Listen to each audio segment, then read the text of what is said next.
All right. Hello, everybody. I'm Owen Fairclough from CGTN America, based in Washington, D.C. It gives me my great pleasure to welcome Dr. Arnold Monto, who's a professor of epidemiology and global public health at the University of Michigan. Thanks so much for giving it your time, Dr. Monto.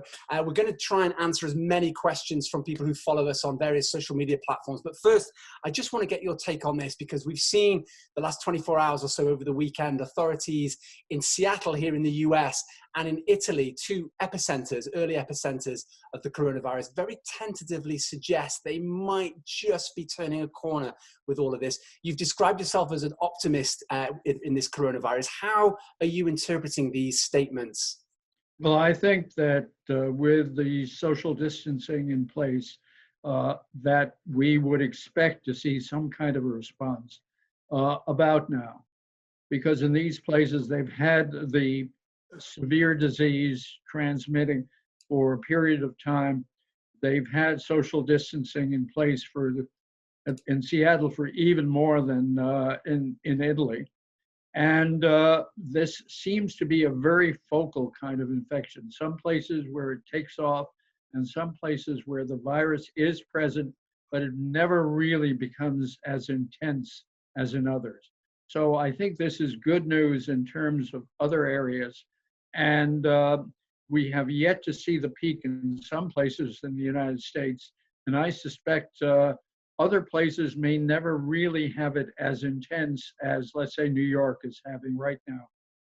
Well, that is certainly that certainly is an optimistic note. And the US President Donald Trump has now suggested or said that certainly from many parts of the US, the social distancing, the shutdown of businesses and so on will continue until pretty much the end of April. Is that consistent with how you feel about how authorities are responding to all this?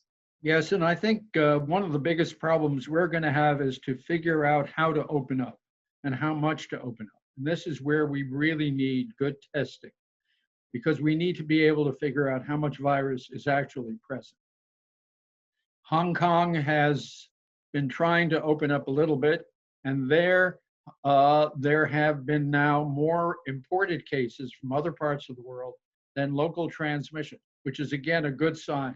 But it shows how carefully you have to follow. If you're just joining us on Facebook, we're talking to epidemiologist Dr. Arnold Monto from the University of Michigan. Dr. Monto, as you might imagine, we've had many questions on our social media platforms. One that I keep seeing over the last few days is people asking about women and children being susceptible to the coronavirus. In the early stages of this pandemic, we were told that young people and children couldn't really get it. We are seeing now some cases. I guess the question would be, and I appreciate that we're learning about this virus, new things every day, why would that be such a change from the early information that we had? I'm not sure that it has changed. As we get further information, we always are able to refine what we really think is going on. Children apparently, and it's depending on what age you cut off being a child, are not being severely affected. They may not even be infected because we're not seeing a whole lot of specimens coming from children and testing positive. The issue of women and young adults of all ages is a very interesting one, because I think they are becoming infected, but most of them are not becoming severely ill. They are out there in the community. The warnings are for older individuals. And I think older individuals are much more likely to stay home. So when we see the rates show up in terms of younger individuals winding up in the hospital, we have to ask, what is the level of exposure? Are they out there more than older people? And is that why we're seeing more disease now in those people? And I guess, to put it crudely in some ways, some of these people are getting a stronger dose of the virus. And again, I put it very crudely. Is that what you're saying? But I think it may be crude, but that's exactly what we talk about, because we talk about infectious doses.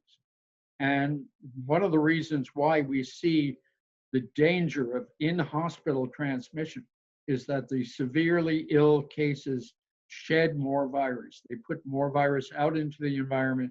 And that's why health workers who do not have appropriate equipment, preventive equipment to protect them, are more likely to get sick. And that's why we have to applaud them for putting themselves in the firing line.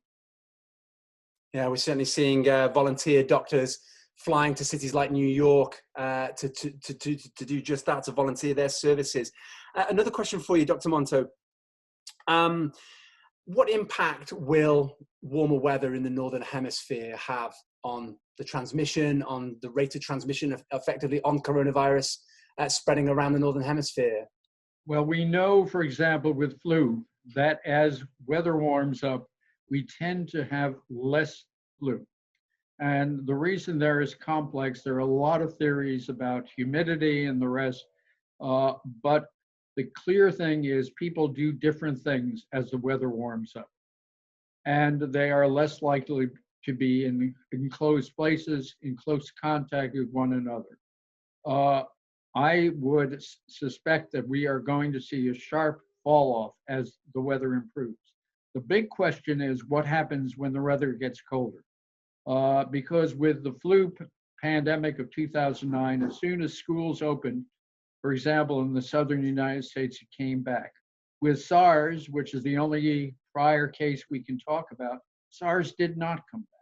So all bets are still on in terms of what we're going to see going forward. And this is why continued surveillance is very important. We know now what to look for and to what to watch out for. I know you've talked about this before, but I think it's important, particularly for younger people who don't have the memory of this. You mentioned SARS. You had direct experience helping to tackle that outbreak. How do you compare this current pandemic to SARS? That was back in 2002. 2002, but it really took off in 2003 in Beijing and Hong Kong and Toronto and Singapore, some of the cities which have or have not experienced this outbreak. And basically, it was confined to these major cities, and what they did to end it was exactly what's going on here. Social distancing, telling everybody to stay home, trying to keep the healthcare workers safe, and the outbreak ended, and everybody was concerned it was going to come back, and it didn't. Now, we still don't understand how that happened, but it is a scenario which we would hope would be repeated here. I think the difference here is the virus may be more easily transmitted, and also people are moving around a lot more than they did 15 or so years ago.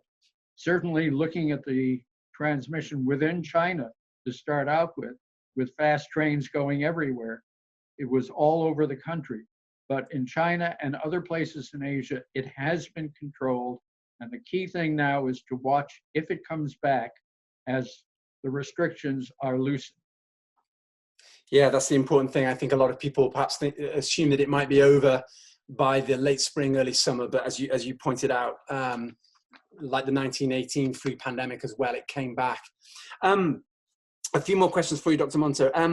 A few people have been asking us, can asymptomatic transmission occur without coughing or sneezing, the usual sort of telltale signs of transmitting this virus?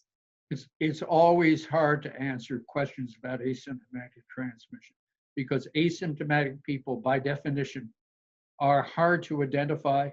The only way we can figure out that they were infected is to look at their blood afterwards and see if they developed antibodies to the virus. We think from animal models with flu that asymptomatic people do not transmit as efficient. There's also the question of pre-symptomatic people, because with this infection, there is a long period of 5 or more days before somebody who is infected becomes symptomatic. And there are reports of some transmission. I would suspect that the transmission is less just because of what you talked about previously, and that is the infectious dose, which will be lower in this situation until illness really develops, and also coughing and sneezing, getting this out in the environment. You mentioned having potential blood samples taken afterwards. Lots of people asking about how you recover from this. One specialist here in Washington, D.C. just recently released a virtual reality graphic of the kind of scarring that took place on a patient who was admitted to the George Washington Hospital here in Washington, D.C. It's very graphic and very arresting. And the reason he did that was to try and reinforce the message, particularly to young people, that they can catch the coronavirus and not to be complacent about it. Some people are asking us, given that your lungs can be scarred by this, what kind of lasting damage, if any, can you receive from having the coronavirus? I think it all depends on how severely ill you are.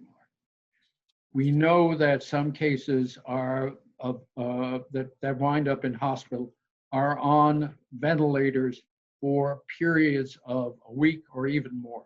Those cases may develop long-lasting damage to their lungs.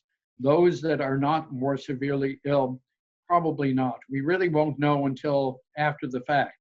But based on what we've seen before, it's only those who are severely ill, who also have prior problems with their lungs, smokers, people who already have chronic obstructive lung disease, those people may develop further problems. Which is why nobody can be complacent about not getting it, essentially. Nobody should be complacent, and that's why everybody needs to be following the advice about keeping away from anybody else. I know you've spent a lifetime in this field and you've done lots of interviews. What is the one thing from all these interviews you've done, what is the one thing that you want people to know about the coronavirus and how they should be behaving, what they should be doing about it? I think people should realize that we all have to do what we are being asked to do, and that is try to stay away from others, even if you think that you are immune. And there are some people who say, I never get the flu. Anybody can get infected. And also to realize that there is a reward for the community as well as the individual by following the advice, because it is going to end. We want it to end well. We want it to end without multiple people winding up in hospital. And we can if we all work together. And one final question, Dr. Monto, I'm just seeing here on Facebook, a couple of people asking, in your opinion, is the 21-day lockdown sufficient in stopping the spread of the virus? I'm guessing that relates to certain parts of the United States right now. I hope it is. I'm not sure, and I think it all depends on how much transmission has already taken place before locking down. I suspect in a place like New York, where they are seeing extensive transmission, it might not be enough. In other parts of the country, it might, and that's why doing surveillance, trying to figure out how much transmission is actually taking place is going to be important. There's no magic number. We need to be informed. We need to know how much transmission is there, and then we can safely open up, and it's going to be a gradual opening. Well, let's certainly hope so. On that note, we'll leave it. Thank you so much. So that was Dr. Arnold Monto. If you're just joining us here on Facebook, we've been speaking to Dr. Arnold Monto from the University of Michigan. This video will be posted on Facebook in just a few minutes if you want to catch up with it. Thank you very much, Dr. Monto. Take care of yourself.